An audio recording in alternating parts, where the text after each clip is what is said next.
يا مساء الخير عليكم، يا رب تكونوا بخير وفي صحة وفي سعادة. تكملة للفيديوز بتاعتنا في مجموعة بلاي ليست سنة أولى إدارة. هنتكلم عن موضوع مهم جدا النهاردة. الموضوع ده بيتكلم على حاجة أنت اوريدي بتعملها اون ديلي بيزس، يعني مش عايز أقول كل أسبوع، لا ممكن كل يوم بتقابل ناس جديدة عشان تعينهم معاك. يعني بتكون فريق العمل بتاعك، لان احنا عندنا كونسبت ومؤمنين بيه وبنشتغل عليه دايما، ان ايديك ورجليك هم الموظفين اللي معاك. فبالتالي اختيارهم اختيار امثل هيكون واحده من الحاجات المهمه والمسؤوله منك، او المسؤوليه الكامله تقع على عاتقك في الاختيار. طبعا بنقول لك انك كمدير بتبقى في شير مع الاتش ار وانت بتشارك الناس، بس خلينا اكلمك هنا كمدير في عمليه الاختيار. عكس المتوقع دايما، ان احنا دايما انا كخلفيتي اتش ار مانجر بتكلم على اهميه المقابلات الشخصيه، وقد ايه هي مهمه وقد ايه هي مفيده ولازم نعملها ولازم نفكر فيها، نحط لها ستيبس وخطوات ونمشي مع الاتش ار ونجهز ورقنا وشغلنا. بس انا عايز افاجئك واصدمك النهارده ان المقابلات الشخصيه وان كان بتمثل جزء كبير جدا من الاختيار، ولكن ليست هي الاختيار الأول، أو بمعنى صح تعتمد على اعتماد كل جزء. وعندي ليه مثال حي.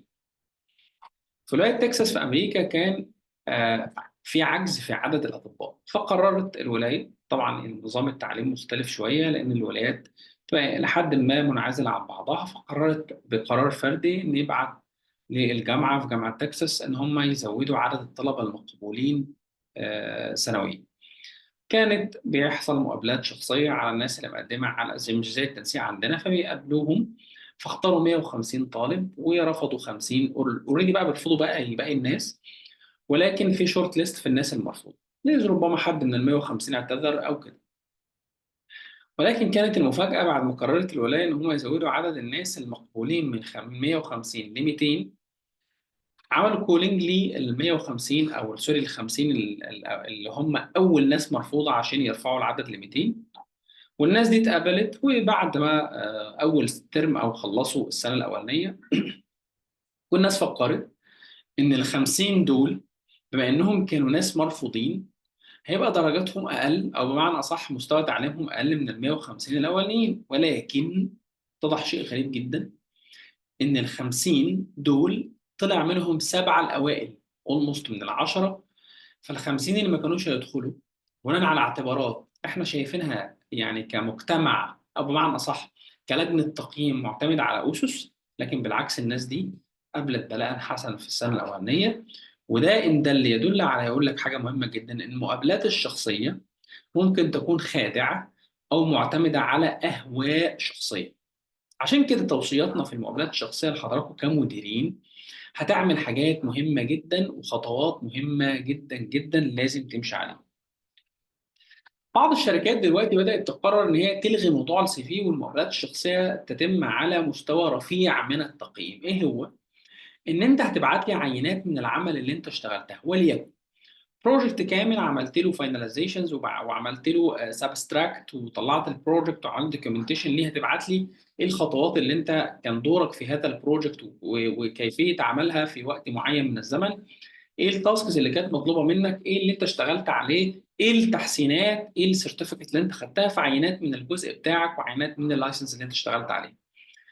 كمان ممكن في عمليه الاختيار اديك بروجكت او كيس ستاديز بقى، حاجه براكتيكال تطلعها لي واشتغل عليها عشان اقدر اختبر الشخص ده ان هو يكون معايا. طيب، الناس في انواع كتيره جدا المقابلات هنتكلم عنها as soon as possible ان شاء الله، على انواع المقابلات الشخصيه. في مقابلات منظمه ومقابلات غير منظمه. خلينا نفرق التفرقتين دول دلوقتي لحد ما نوصل لانواع المقابلات.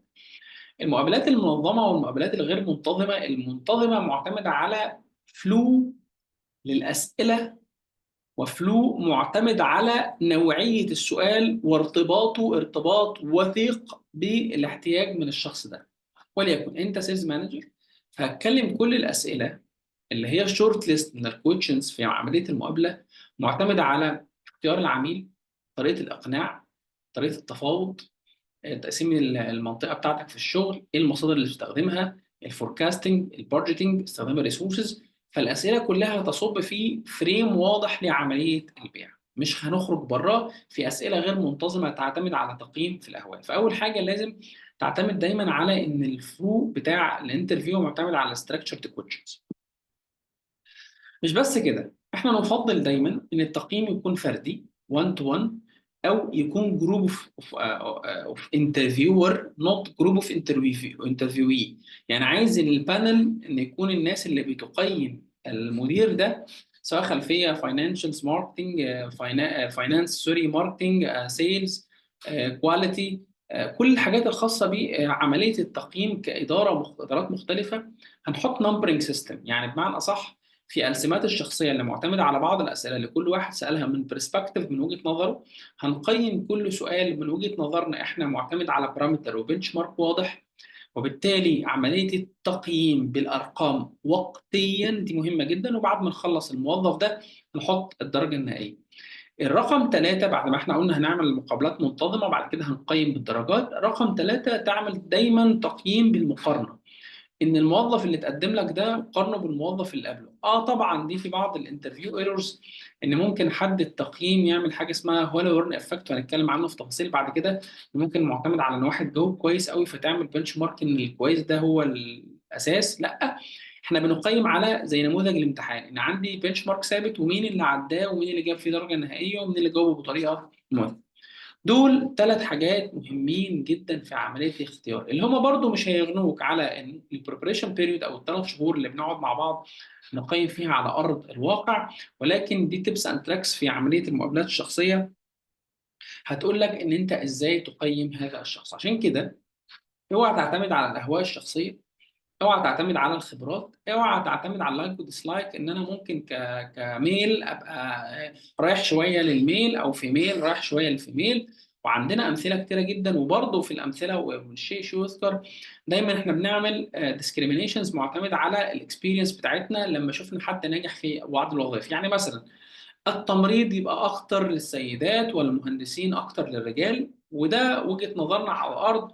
بص عليها في مختلف الوظائف باختلاف المناطق والاماكن والبلاد، لان معظم البلاد هتعمل برضه ديسكريميشنز في حته معينه، وعندنا كتير جدا. خليني اقول لك مثال مهم جدا، وابحث عنك في الناس اللي حواليك هتلاقي اشطر الطباخين رجاله. يعني احنا دايما بنقول ان السيدات هم اللي بتطبخ في البيت. عشان كده لا تعتمد على وجهة نظرك الشخصيه دايما، اعتمد على التيبس اند تراكس اللي احنا قلناها عشان تعرف تختار الموظف المناسب في المكان المناسب عشان يساعدك لتحقيق اهدافك. شكرا.